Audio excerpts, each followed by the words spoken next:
Olá pessoal, seja bem-vindo a mais um vídeo no canal O Mundo de Ferro. Eu sou Jonathan Venâncio e hoje nós vamos ver o primeiro episódio dessa série de vídeos onde falaremos sobre função das características das ferramentas para fresamento de face. Esse assunto nós vamos dividir em 3 partes. Nesta primeira parte vamos falar sobre considerações iniciais para o processo de fresamento, função de cada ângulo da aresta de corte em fresas de facear, insertos standards, e na segunda parte vamos ver sobre ângulo de posição e vida útil da ferramenta, fresamento discordante e concordante, e por último, no terceiro vídeo, vamos falar sobre acabamento superficial. Então, se você não quer perder nenhum desses assuntos, não se esqueça de ver se você já está inscrito para receber os vídeos. Também clique no sininho de notificações. Não esqueça de curtir, compartilhar e também de deixar aí nos seus comentários alguma dúvida que tenha.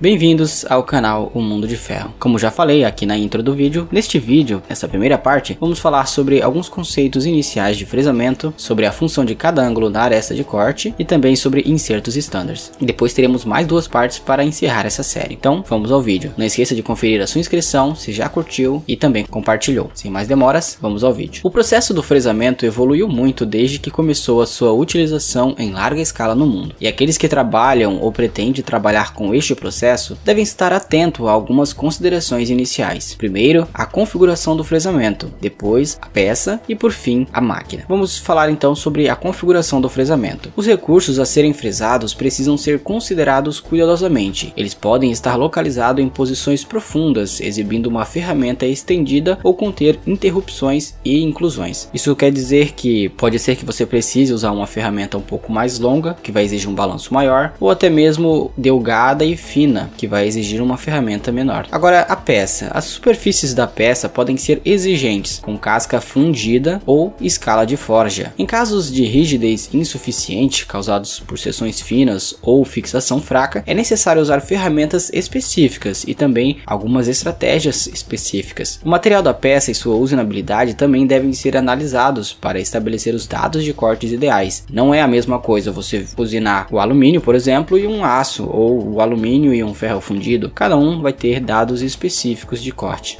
A máquina. A escolha do método de fresamento determinará o tipo de máquina necessária. O faceamento, o fresamento de cantos a 90 graus ou o fresamento de canais podem ser feitos em máquinas de 3 eixos, enquanto que os perfis de fresamento 3D exigem máquinas de 4 ou 5 eixos. Os centros de torneamento atuais costumam ter capacidade de fresamento devido a ferramentas acionadas, e os centros de usinagem geralmente têm capacidade de torneamento também. Desenvolvimentos CAM significam que as máquinas 5 eixos estão cada vez mais comuns. Eu acredito que não vai muito longe, será indispensável ter uma máquina 5 eixos em cada fábrica. Elas oferecem maior flexibilidade, porém há limitação em termos de estabilidade. Uma questão muito importante a se considerar quanto à escolha da ferramenta que será utilizada no processo de fresamento de face são suas características e qual a função de cada uma delas. Vamos entender por partes então. Neste primeiro vídeo, vamos falar sobre a função dos ângulos da aresta de corte